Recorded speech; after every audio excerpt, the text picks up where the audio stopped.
Good morning, everyone. Please grab a seat and we'll get started shortly. We're really excited to welcome you to this next speaker presentation. So by way of introduction, my name is Tal. I'm a first-year MBA student at MIT Sloan, part of the organizing team for this conference. So excited to see so many of you here now in person after all this planning. It's my honor to introduce this presentation, Transforming the LA28 Olympic and Paralympic Games with Data. Our speaker today is Allison Katz-Mayfield, Senior VP of Games Delivery Revenue at the LA28 Olympic and Paralympic Games. So with that, Allison, I'll turn it over to you. Great, thanks, Tal. Hi, everyone. As Tal mentioned, I am SVP of Games Delivery Revenue at LA28. For those that don't know, LA28 is the organizing committee for the Olympic and Paralympic Games that will take place in Los Angeles in the summer of 2028. As SVP of Games Delivery Revenue, I oversee 4 main verticals: hospitality, ticketing, accommodations, and food and beverage. And today I'm going to talk to you a little bit about the challenges of planning something of this scale with limited data and how we are using the data that we do have access to or we are creating to transform the games. So first, just kind of want to level set you in how complex and large the Olympics and Paralympics are. There's really nothing that kind of operates at this scale within sports or really entertainment as a whole. We talk a lot about how we effectively put on multiple Super Bowls for 17 days, and then we take a quick break and we do it again for the Paralympics. So I'm going to throw a couple numbers up on the screen to give you a sense of that scale. So we'll have roughly 15,000 athletes participating in over 40 sports in over 800 individually ticketed sessions. Those sessions will take place in over 30 venues with over 12 million tickets sold for roughly, or let's say over $1.5 billion in ticketing revenue alone. We will operate for 60 days. We will have over 3,000 hours of live sport, and it will take a small army to put that on. So we will have over 4,000 full-time employees, over 100,000 contractors and volunteers, 25,000 broadcasters and media, and a whole lot of food to feed those people. And so to put on something this large and this complex, it is vital that we, where we can, take a data-driven approach to our decision making. But that is easier said than done. So most teams and leagues have seasons and seasons of historical data to look back on, to leverage, to learn from. And then additionally, even within a season, they have multiple games to test and learn and implement changes. The Summer Olympics happens once every 4 years. It happens in a completely different country under a completely different context. And we really only have one shot to get it right. And so as an organizing committee, it is really difficult to be a data-driven organization. There's a couple of questions we ask ourselves. One is table stakes, does the data even exist? And oftentimes the answer is no. Either the previous organizing committee never transferred it back to the IOC, or more likely, it never existed in the first place. So a lot of times we are operating with no data or very limited information. When we do find the data, the next question is it relevant to us, right? Is London a good proxy for Los Angeles, what we believe will happen in Los Angeles? And the fact is London is a similar city, right? It's cosmopolitan, it is commercially driven. But London 2012 was already over 10 years ago, and so how relevant that is to what we are doing is always a question we have to ask ourselves. When we do find data, and we do think it's relevant to us, there's not usually a ton of context around the data. It's an Excel file or a PDF we come across, and there's always the question of what version of the document is this? Is this the final data? Is this preliminary data? Is it projections? Is it actuals?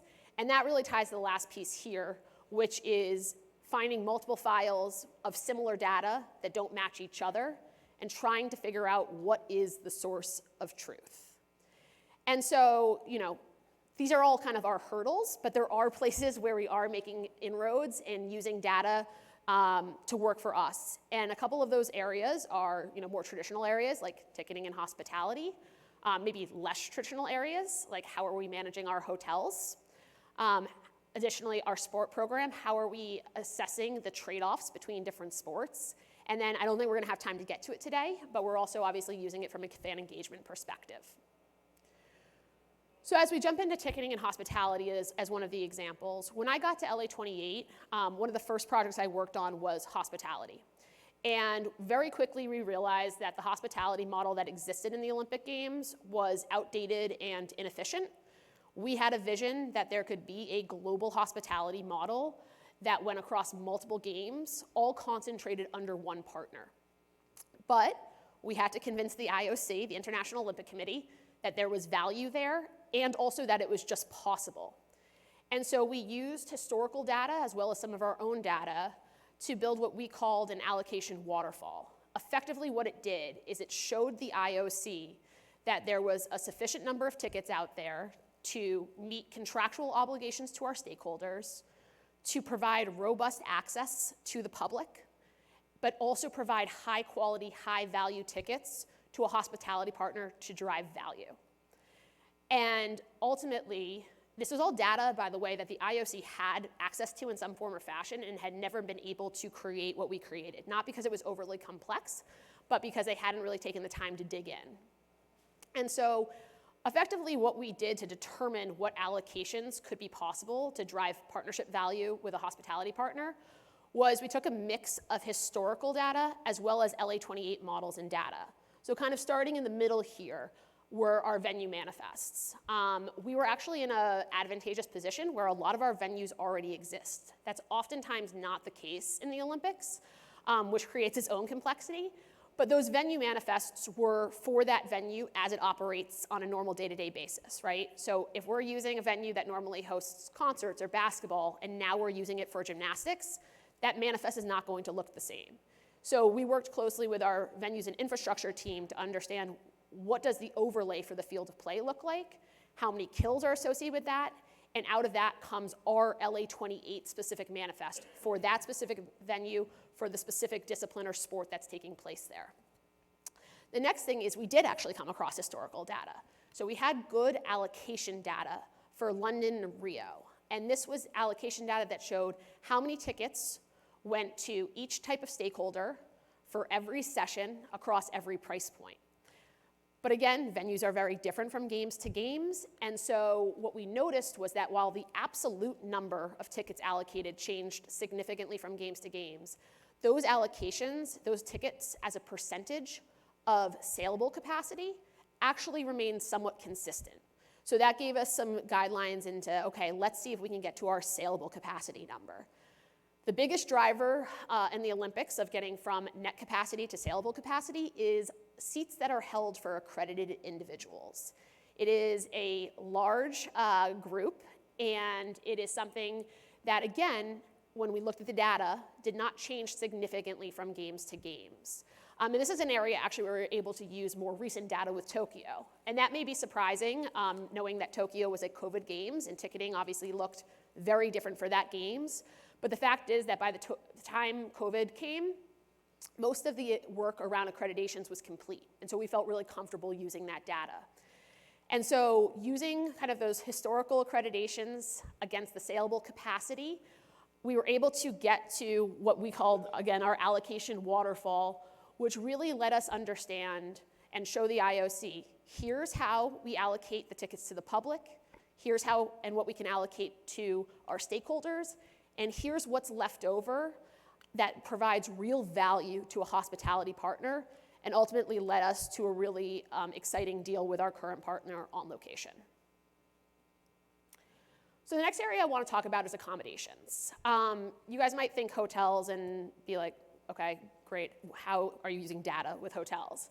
And that's again where scale comes into play here. We have over 45,000 hotel rooms we will manage, over 1 million hotel room nights, and hundreds of stakeholders that we need to manage and properly prioritize. And if we don't take a more methodical, data-driven approach, it's going to be much more complicated than it needs to be.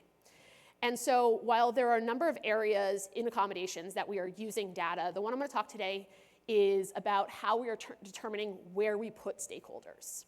And the problem we're trying to solve is that The IOC has very strict requirements around the number of rooms each stakeholder receives, as well as the quality of those rooms. And really what they use is usually a star rating system that I think we're all, right, 4-star, 5-star hotels.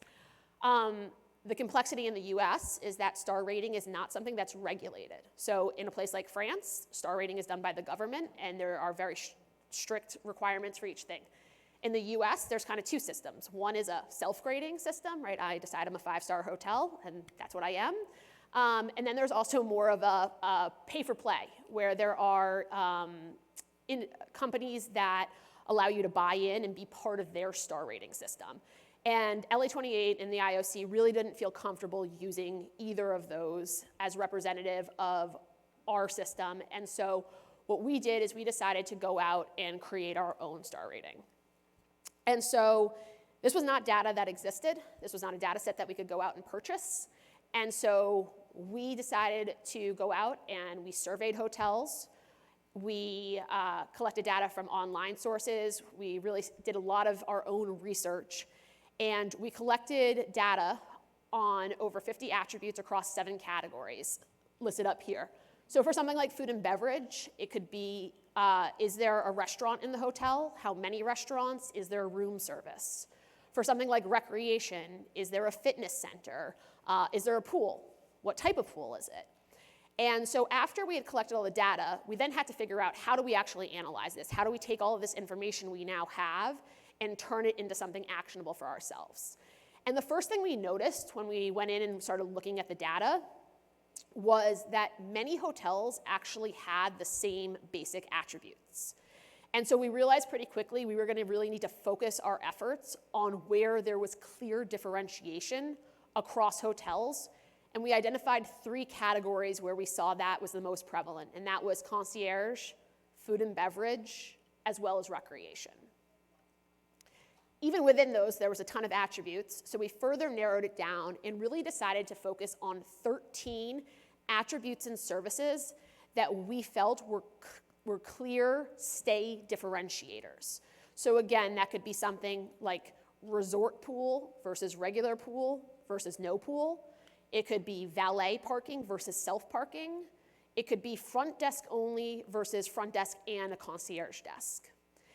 And we then basically took the hotels that we have, we assigned 1 point per attribute to each of those hotels if they had that attribute, and then based on the distribution here, you can see that based on the number of points, we assign them a star rating.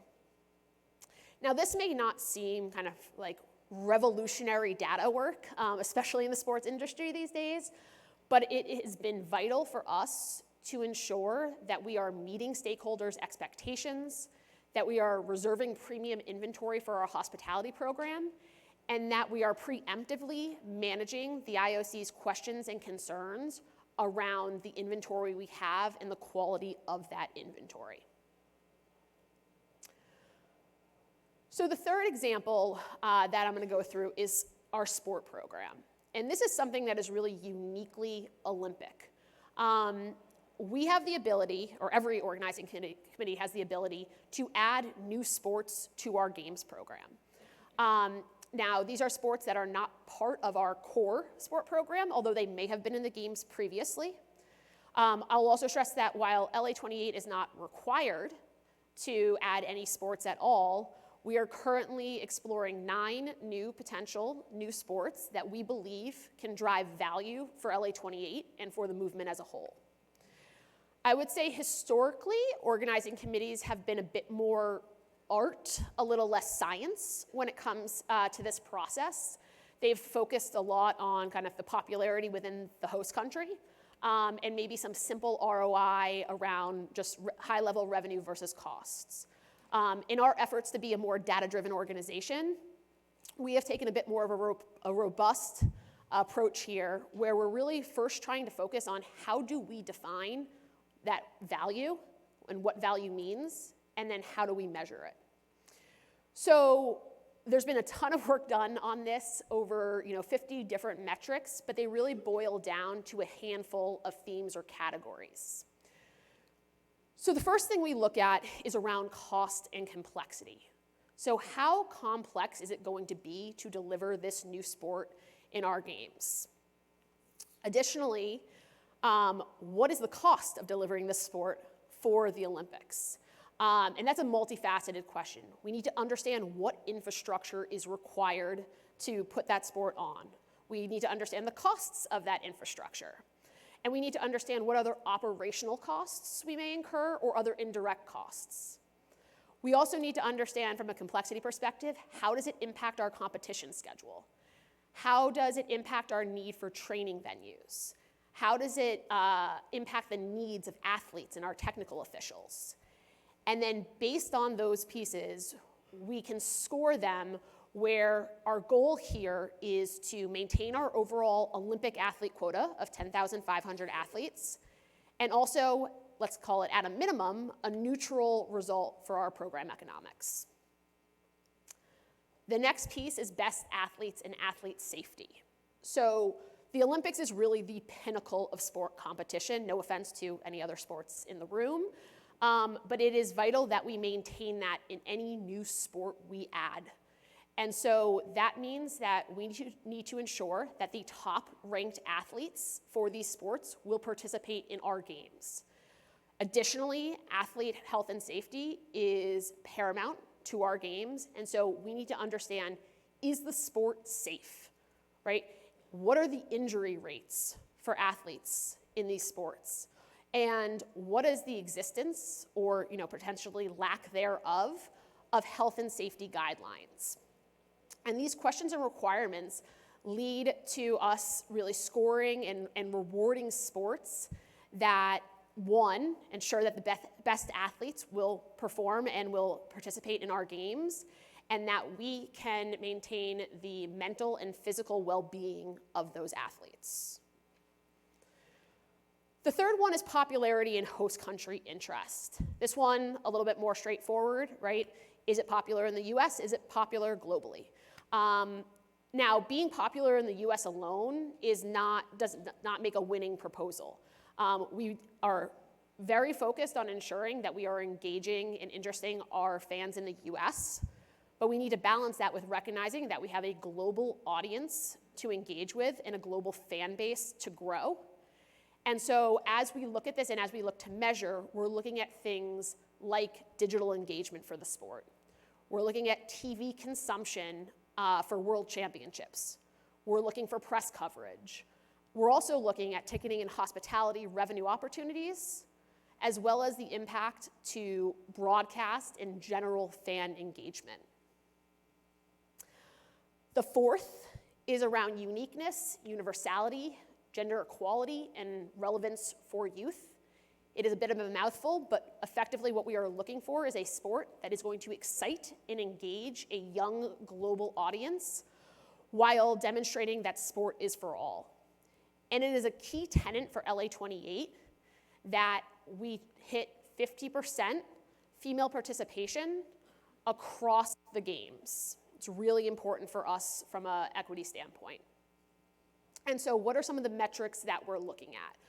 We are looking at things like youth interest in participation, gender participation, as well as cost of entry to participation.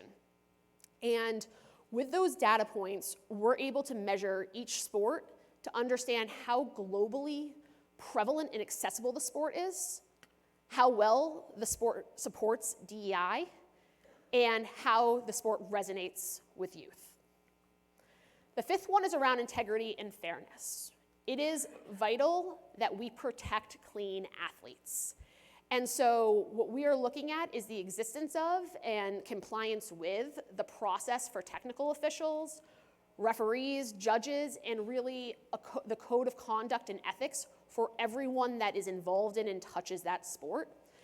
And we're also measuring and evaluating the independence, the effectiveness, and the enforcement of anti-doping.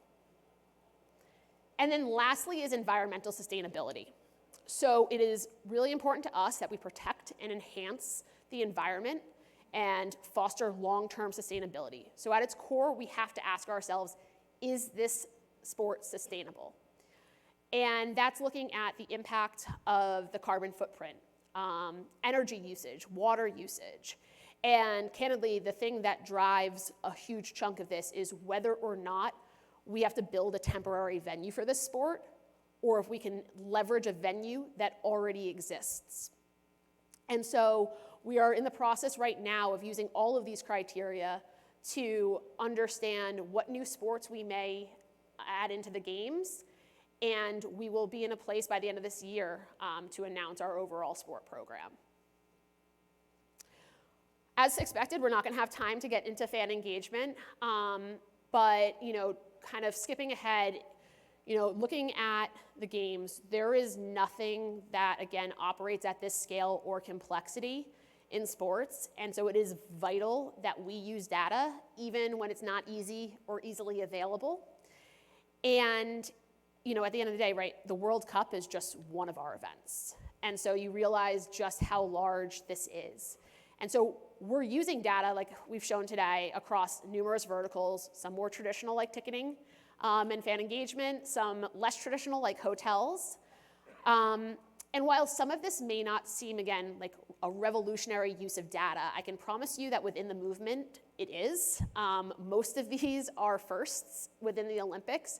And I think that's where we get really excited, because we believe that everything we are doing, the way in which we are using data, is going to make LA28 amazing and incredibly successful. But equally important, we believe that we are leaving a legacy for the movement, both in physical data as well as in our general approach to how we plan the games, that will leave the movement better than we found it. And that's really one of our huge goals at LA28. And I'll leave it there. I think I'm generally on time.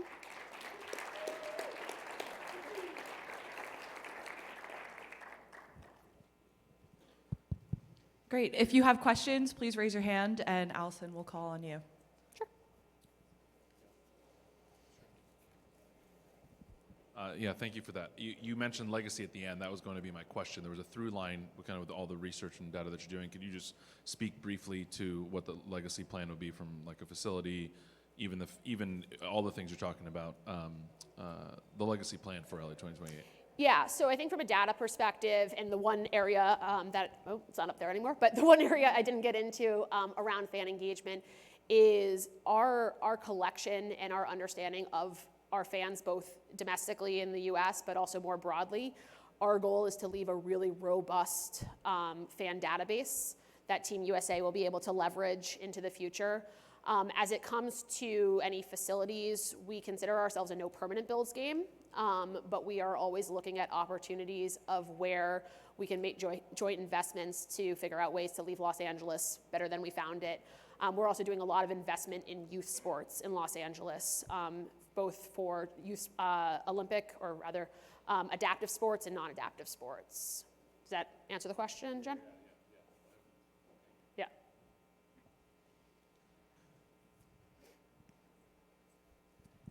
Hello. First off, thank you for the presentation. Super interesting, super fascinating. You guys have a very unique challenge with having to prepare for an event that's years away.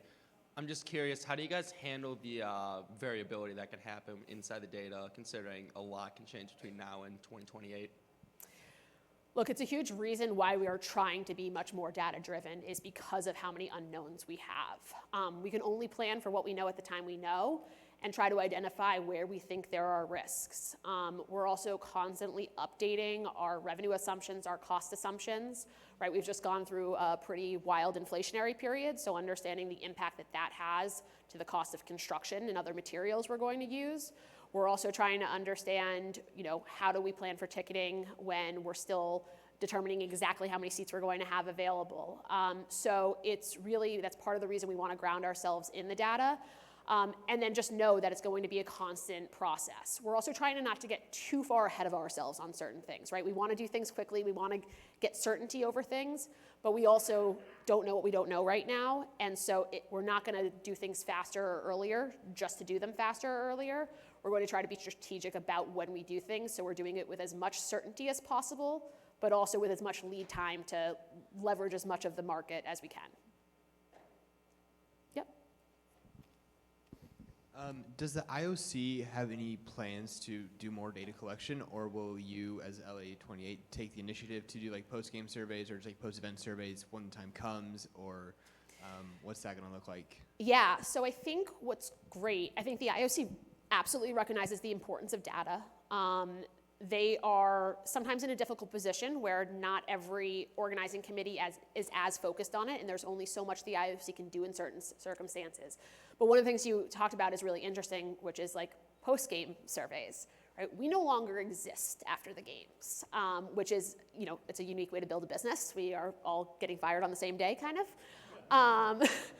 But the fact is that we no longer exist to do some of that, and that is where there's some reliance on others to continue that. We believe that we are a bit of a catalyst because of the way we are approaching things and our focus on data and the data we are trying to build, the data warehouses, the databases we're trying to build, that we are helping to push the IOC a little bit faster than they might otherwise go in some of these areas. And we're also partnering closely with USOPC, Team USA, to help with that as well. Perfect. Unfortunately, we are at time, and I know Allison has to get going, so thank you again, Allison. This was amazing. You.